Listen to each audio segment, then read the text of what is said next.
السلام علیکم ورحمت الله وبرکاتہ. محترم مینوالو، کچېرې تاسو په اول مرتبه زمونږ د یوټیوب چینل ګورئ نو برای مهرباني وکړئ د دغه شان مزید دینی معلوماتو دپاره زمونږ دا چینل د سره سبسکرایب. د خبرې مقصد او مطلب مې دا دی چې دا خبره موږ بار بار ډېر په تاکید سره تاسو ته کوو چې د خپل بچو در اوس نه تاسو د هغه یو ښه تربیت وکئ، هغوی ته یو ښه تعلیم ورکئ، هغه جومات ته ولېږئ، هغه مدرسې ته ولېږئ او په هغې باندې قاعده، په هغې باندې قرآن کریم، په هغې باندې علم.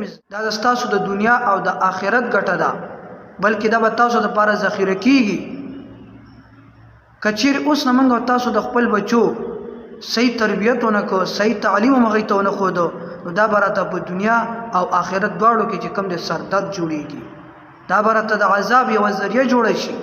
تاسو ما سره ګورئ، د یو طرف ته دا کوم ماشوم چې سپینه ټوپۍ اچولې ده او دا شنې جامې دي او دا د سنت مطابق کپړې اچولې او ناست په آدابو سره د سورة الفیل تلاوت کړی دی. ماشاءالله ډېر خوندور او ډېر مزیدار انداز کې کړی دی.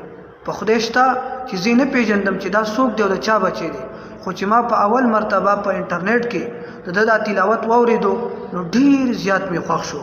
او مې غوښتو چې دام زمینوالو ته به طور یو نمونه پیش کړم چې د داسې مور و پلار د هغې قابل ذکر دی چې موږ د ستاسو د هغې تعریف بیان په دومره ماشومتوب کې هغې به څومره محنت په دې بچي باندې کړی او ده ته دا سورة الفیل دا صورت پې یاد کړی په ده باندې.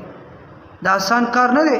موږ تاسو اکثر ګورو په خپل معاشره کې لوی لوی سړي دي، نوجوانان دي، د ډېر عمر خلک دي، هغوی چې کوم دی قل هو یعنې سورې اخلاص یې نشي ویلی، سورې فاتحه غلطه وایي، او بیا دې ماشوم ته تاسو وګورئ، د ده دا تلاوت را سره لږ واورئ او د دې نه خپل یو سبق یو درس واخلئ. راځئ.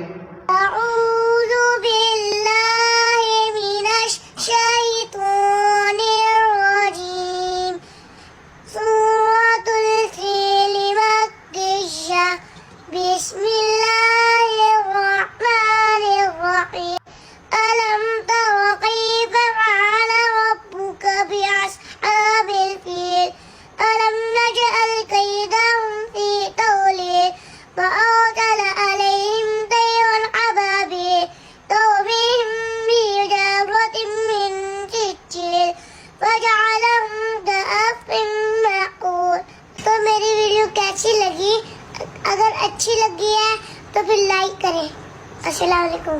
اوس محترمو، که چیرې موږ او تاسو د اوس نه خپل بچو ته ټي وی والو یعنې ټلویزیون چې ورته وایي او یا ورته موبایل لاس کې ورکو یا به فلمونه ډرامې ګانې وغیره اوس نه وګورو، فحاش چیزونه په خپل بچي باندې وګورو، نو هغه بچی موږ او تاسو ته په دنیا او آخرت کې هغه د عذاب ذریعه ګرځي. تاسو ما سره په دې بل طرف په دې بل سایډ باندې دا کم خلک چې ګوري دا ګڼه د یو مجمع را جمع شوې ده او یو ماشوم یې منځ کې ډانس کوي او دا ټول دا کمکل دا بغیرت او جاهل خلک چې کم د هغوی ته لاسونه پړه کوي او هغوی ته ډاډ ورکوي. بلکې د خپل بچي تربیت داسې پکار دی چې هغه ته د دغه څیزونو نه داسې خبرې وکړي چې د دې نه نفرت پیدا شي. اوس نه خپل بچي باندې ټي وی بند کړئ، موبایل له لاس کې مه ورکوئ، فلمونه پې مه ګورئ، ډرامې پې مه ګورئ.